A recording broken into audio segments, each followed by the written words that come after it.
صحابہ جب جانور ذبح کرنے لگتے پہلے یہ دعا پڑھتے، پھر کہتے اللہم تقبل منا کما تقبلتا خلیل کا ابراہیم علیہ السلام وتقبلت حبیب کا محمد صلی اللہ علیہ وسلم، اے اللہ ہم سے بھی قبول فرما جیسے تو نے حضرت ابراہیم سے قبول فرمائی اور جیسے اپنے حبیب حضرت محمد صلی اللہ علیہ وسلم سے قبول. یہ ساری دعا پڑھی اور جب جانور ذبح کرنے لگے تو پھر پڑھیں بسم اللہ اللہ بسم اللہ اللہ.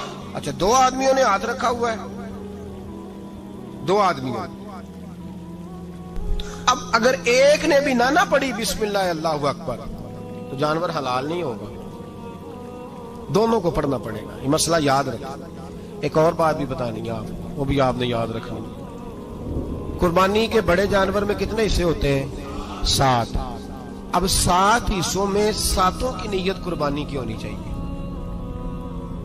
7 کی 6 حصے ڈال گئے، جو چلے تھوڑے سے زیادہ امیر لوگ نہیں تھے، نارمل تھے، انہوں نے 6 حصے ڈال لیے. 7واں امیر آدمی تھا، اس کو جا کے کہا یار ایک حصہ نہیں مل رہا تو چل تو نے تو 2-3 بکرے لیے ہوئے ہیں تو بھی شامل ہو جا. اس نے پہلے تو کہا نہیں یار میں نے اب لے لیے. پھر جب اصرار کیا تو کہا چلو ٹھیک ہے بڑے گوشت کا قیمہ کرا لیں گے. تو اس طرح کرو ڈال لو میرا بھی حصہ. اب 6 کی نیت قربانی کی، 7ویں کی گوشت کی، کسی کی بھی قربانی نہیں ہوگی، گئے سارے. اب اس کے لیے شرط کیا ہے کہ اس کو بھی آپ، اصل میں ہمیں مسائل نہیں آتے، نہ ہم سیکھتے ہیں نہ پتہ کرتے ہیں، پھر خرابی ہوتی ہے. اب اس سے کہیں کہ یار قربانی سے پہلے اپنی نیت کا اعادہ کر، اپنی نیت کا اعادہ کر، بتا کہ تیری نیت کیا ہے، اگر غلط ہے تو صحیح کر لے تاکہ سب کی قربانی تو بتا. یہ جو تو رکھ رہا ہے قربانی تو کس کی قربانی کر رہا ہے؟ دادا جی کے نام کی، ابا جی کے نام کی، اپنے پیر کے نام کی، استاد کے نام کی، یا رسول پاک صلی اللہ علیہ وسلم کے نام، نبی پاک کے نام کی؟ اسے پوچھیں اور جو وہ نیت بتائے اس نیت کی دعا ہوگی، اس کی طرف سے کہا جائے گا اے اللہ اس کی طرف سے اسے قبول. میری بات کی سمجھ آ رہی ہے میرے عزیزوں کو؟ اور اس ارادے کے ساتھ قربانی، اگر ایک کی بھی نیت خراب ہو گئی تو مسئلہ بگڑ گیا. اس لیے ان مسائل کو، اور نبی پاک کے نام کی جو قربانی ہوگی سبحان اللہ. میں کرامات کا زیادہ قائل نہیں، ہم کرامات کے نہیں کیفیات کے قائل ہیں، کیفیات کی. اور دین ویسے بھی لفظوں کا نام نہیں کیفیت کا نام ہے. میرے حساب فرمایا کرتے تھے ہم کرامت سے زیادہ کیفیت کے قائل ہیں. اگر مرید ساری زندگی کرامتیں سناتا رہے اور کبھی اسے مدینے جانے کا شوق ہی پیدا نہ ہو، کبھی نبی پاک کے نام پہ آنسو نہ آئے تو پھر کرامت کا فائدہ نہیں، کیفیت تو ملی نہیں اسے. ہم کیفیت، اسی طرح ہم نظرانے کے نہیں نظر آنے کے قائل ہیں. تو بھائی یہ یاد رکھ لیں کیفیت کا نام دین ہے. نبی پاک صلی اللہ تعالی علیہ وسلم نے حج ایک فرمایا، قربانی حضور جس دن مدینے آئے اس وقت شروع فرمائی، اور ہر سال حضور قربانی دیتے، ہر سال 2 جانور ذبح فرمائے. یا رسول اللہ صلی اللہ تعالی علیہ وسلم 2 کا کیا مقصد فرمایا؟ ایک میری طرف سے، ایک میری غریب امت کی طرف سے. یا رسول اللہ صلی اللہ علیہ وسلم کس طرف سے فرمایا؟ ایک میری طرف سے، ایک میری امت کی طرف سے. کبھی فرمایا ایک میری طرف سے، ایک میرے اہل بیت اور میری امت کی طرف سے.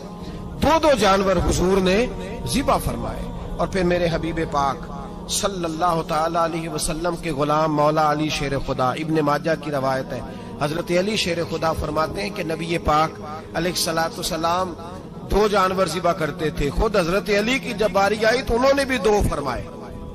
تو صحابہ نے پوچھا کہ علی 2 کیوں، 2 کس لیے؟